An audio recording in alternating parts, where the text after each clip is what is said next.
achieve his ultimate goal. His personal ultimate goal was just to achieve status in the bodybuilding world. Yes, ma'am. It's teamwork. Bodybuilding world. We've done this 3 times now. We're getting good at this. Yeah. That's trying to make his way into the bodybuilding world and become a pro. And ultimately, his super objective, right, is to gain validation for himself and to the world by finding himself on the cover of one of these magazine dreams. He's doing all this while trying to process trauma that he knows and trauma that he doesn't know. He's constantly trying to connect, and in doing so, he finds himself going through many trials and tribulations while trying to achieve his objectives. I've never been into the world of bodybuilding, only what I've seen in magazines, what I've seen, what my son showed me on TV, because he's into WWE, bodybuilding, and so is killing. It was just amazing. And this whole world of bodybuilding, first of all, how did you even prepare for this role? What kind of training did you Right, so the cool part about this picture and this character is that it was the first time that a lot of, I view acting as philosophy, and a lot of that philosophy is that the mind and the body go together, like there is no difference, right? Especially when you come to this idea of trauma or emotion, you can't separate them. And so the really cool part about this preparation is that it was all rehearsal, right? I had to learn how to be a bodybuilder. And you get to a point where your civilian body or your actor body, right, is like, yo, this is I'm done. You know what I mean? And I'm an athlete. I would say I'm a sportsman. My little cousin probably doesn't think I'm a sportsman anymore, but we were wrestling in the back. And I think at 19 years old, he made it just beat me. But I'm still a sportsman. Good job, Charles. So the eating, right, so we just talk numbers, right? So I gained 30 to 35 pounds. Of muscle mass in probably 18 months. And that's a long time. But I could have used more time because it was hard. You know what I mean? Especially trying to do a natty, right? Natty for you, for everybody that's in the world of bodybuilding, you understand that means like you're a natural bodybuilder, right? So that was saline. That was in the test shot. Yeah. And that's something I often talk about, with other actors and like, should I or shouldn't I, because I want to be down, and that's, but I didn't, sorry, I want to have more kids. Not saying that you wouldn't, but anyways, the training became a rehearsal, right? Because you get to a point where the body wants to quit, but then that's when you step into the bodybuilder mindset. The bodybuilder mindset is about adaptation, and that the more you live, the more yes, there is pain, but the more you experience that, the more you are forcing your body into adaptation. And so the more I began to push myself and push my body, all of a sudden I would look in the mirror and go, oh, what's that? Oh, what's that? And not in a way of like, oh, look at me, I'm getting bigger. It was like, oh, I can see Killian coming. And then there comes moments when you're on that squat bench and you're pushing an ungodly amount of weight. And my trainer is slapping me in the chest. Come on, Jay, come on, Jay, come on, Jay. And I'm just like in the movie, right? But there's no cameras up. It's just me and him in a gym in West Hollywood, at 2 o'clock in the morning. There you go, boom, that's it. So you've been to experience those things. That was a big part of marrying the mind and the body and the spirit, as far as preparation. And the food, it was kind of funny. You're just walking around in circles some days, just like shoving rice and chicken in your mouth. And you're like, this is miserable. This absolutely sucks. But these are the given circumstances of character. This is what he would have done. So I got closer and closer and closer to him in that way. It was so many different emotions that you had to tap into at any given time. That's right. How did you tap into all that? When you were standing there, you had to, when they said relax, you never did. It was never a relaxed stance. And you couldn't smile. That was an emotion. Going on the date and them coming back and telling you she left. Yeah, that's hard. That was an emotion. How did you tap into all of those specific emotions, and they were gut-wrenching, those emotions. Where'd you have to go? Well, you go everywhere.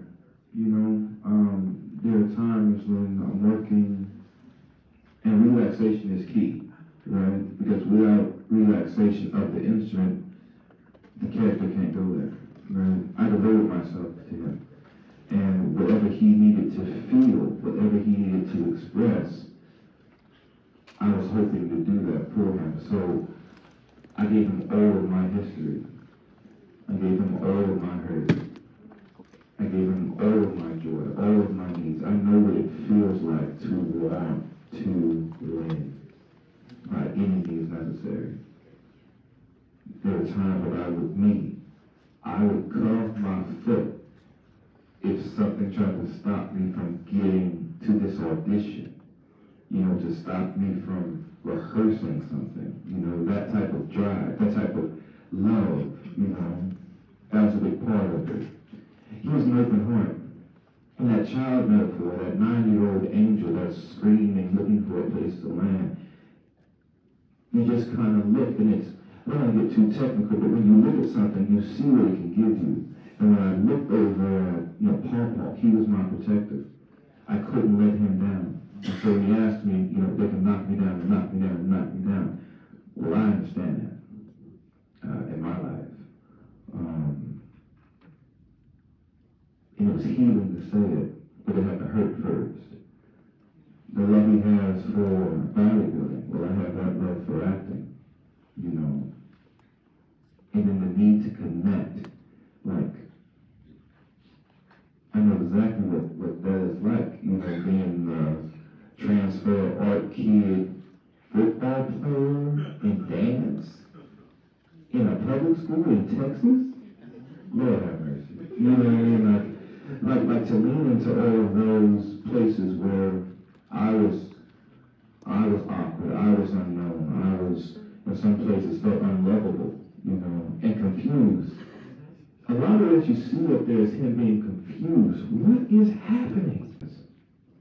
It was a lot of elements in this movie. There was, with all of the chaos, thank you, sir. No, with all of the chaos swirling around you, did you notice that Killian was always nicely dressed? Everything was put together.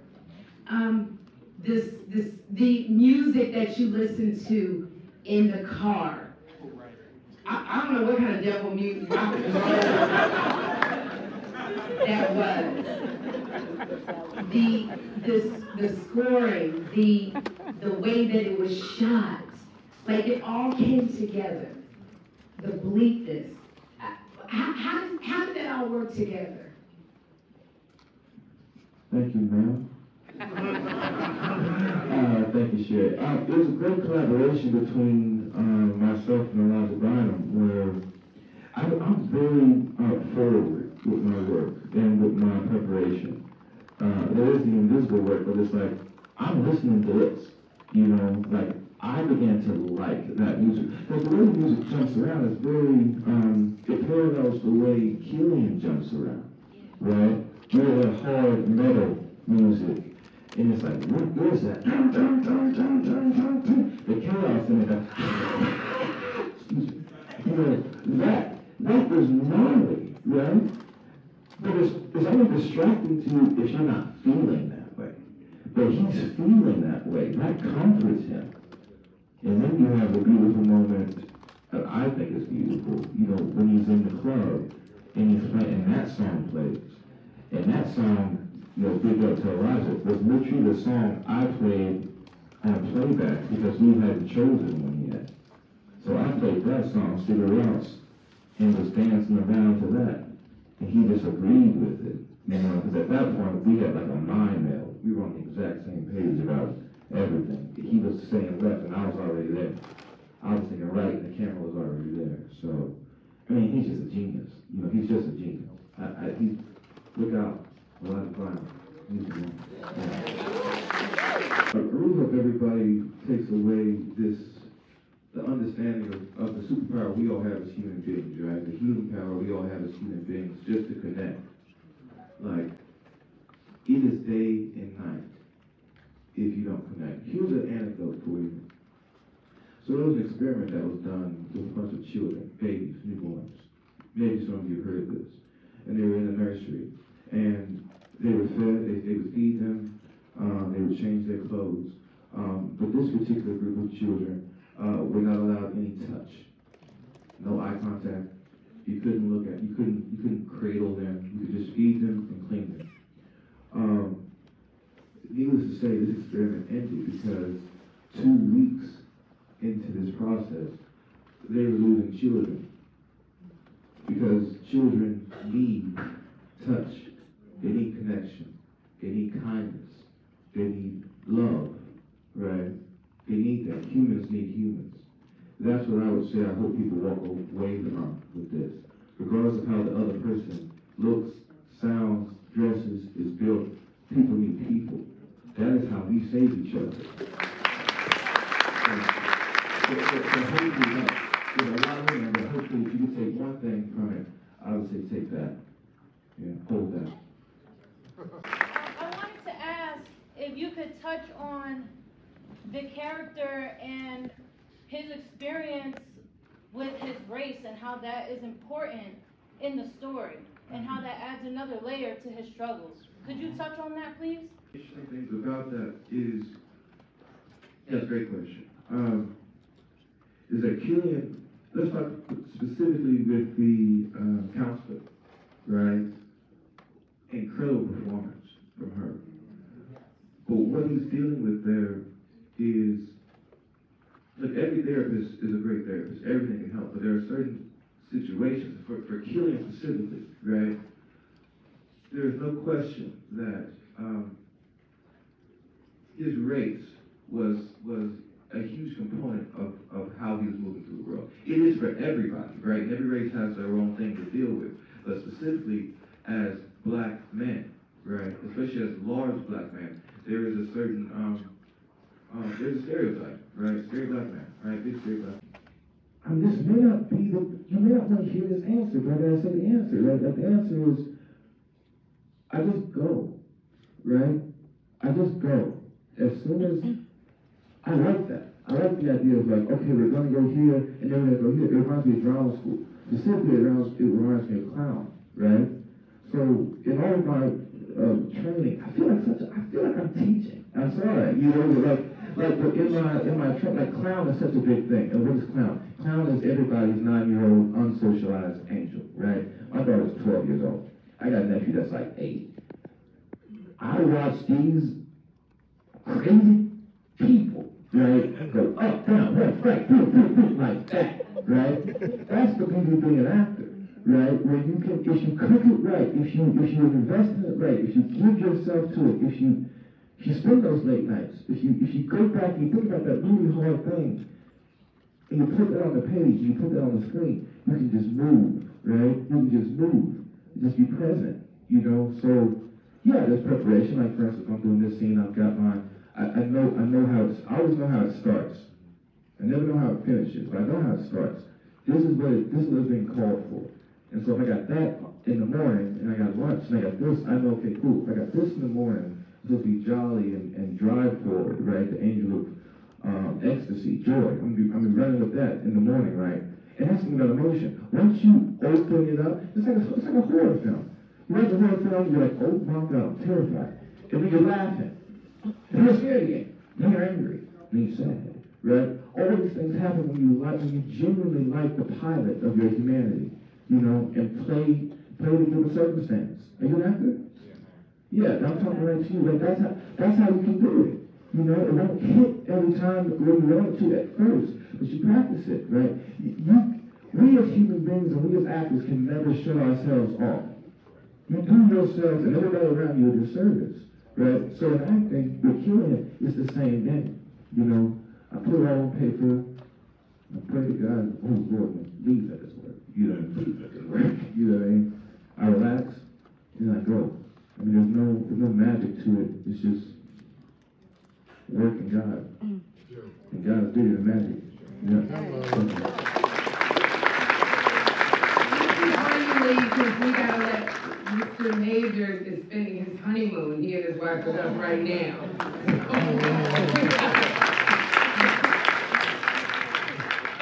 We gotta let you go. You know, you were talking about when you Google, you know, how do you make people remember you? Oh, sorry. It's okay. Not as Killian, but as Jonathan Major. What do you want your legacy to be, Jonathan?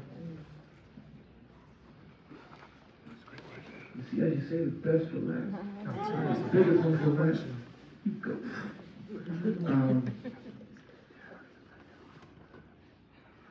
You know, the best feeling you guys had when you were watching that movie, whatever the good one was, whatever that feeling was, and I hope you had something.